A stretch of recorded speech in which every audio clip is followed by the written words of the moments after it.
Hey,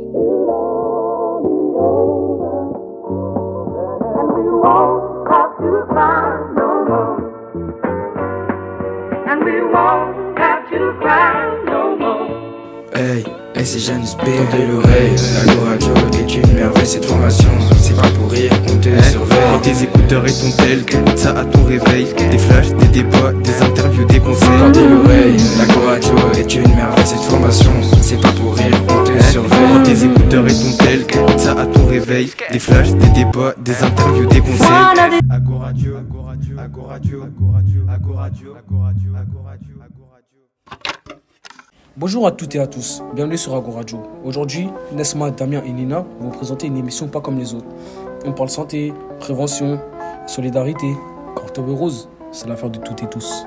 Chaque année, 61 000 nouveaux cas de cancer du sein sont examinés en France. C'est le cancer le plus fréquent chez les femmes, mais ce qu'on sait le moins, c'est qu'il touche aussi les hommes.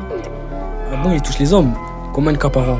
Environ 500 cas par an, d'où l'importance d'en parler à qui le monde. Nina, quels sont les objectifs? Eh bien, c'est de briser les tabous, c'est informer et prévenir. Et on va commencer par une simple question. Damien, c'est quoi le cancer du sein? Je vais répondre à cette question tout de suite. Le cancer du sein, c'est quoi? C'est une tumeur qui se développe dans les cellules mammaires. Détecté tôt, il se soigne dans 9 cas sur 10. D'où l'importance de repérer les signes au plus vite. Nesma, quels sont ces signes?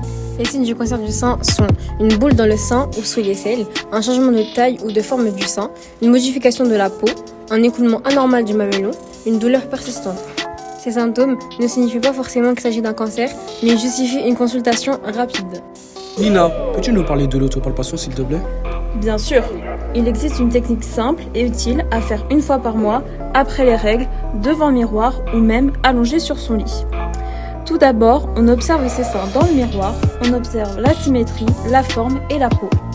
Ensuite, on lève un bras et avec les doigts à plat de l'autre main, on palpe en faisant des cercles du bout des doigts en appuyant doucement.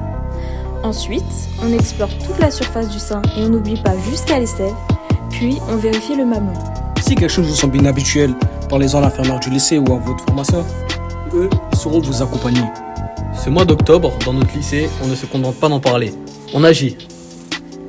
En économie droit, on a aussi regardé comment la consommation change en octobre. Vous savez que les campagnes Octobre Rose génèrent des millions d'euros en dons, ou que certaines marques sont accusées de faire du pinkwashing. Pinkwashing? C'est-à-dire utiliser la cause pour vendre sans vraiment s'engager. Et si on faisait mieux, plus responsable et plus humain? Participer à Octobre Rose, c'est défendre une valeur, la solidarité.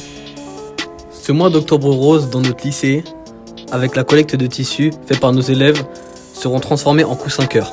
Des coussins en cœur qui seront donnés à des personnes opérées avec différents mots d'encouragement. Il y aura un jour où on s'habille tous en rose pour afficher notre soutien. N'oublions pas la photo collective, une vue aérienne de notre grand ruban humain. Et avec l'informat scolaire, on prépare une permanence d'écoute anonyme pour parler de santé, d'inquiétude ou tout simplement pour poser des questions sans tabou. On vous laisse sur ce message. Un geste, une voix, une couleur pour la vie. Parce que parler du cancer du sein, ce n'est pas effrayant, c'est prévenant.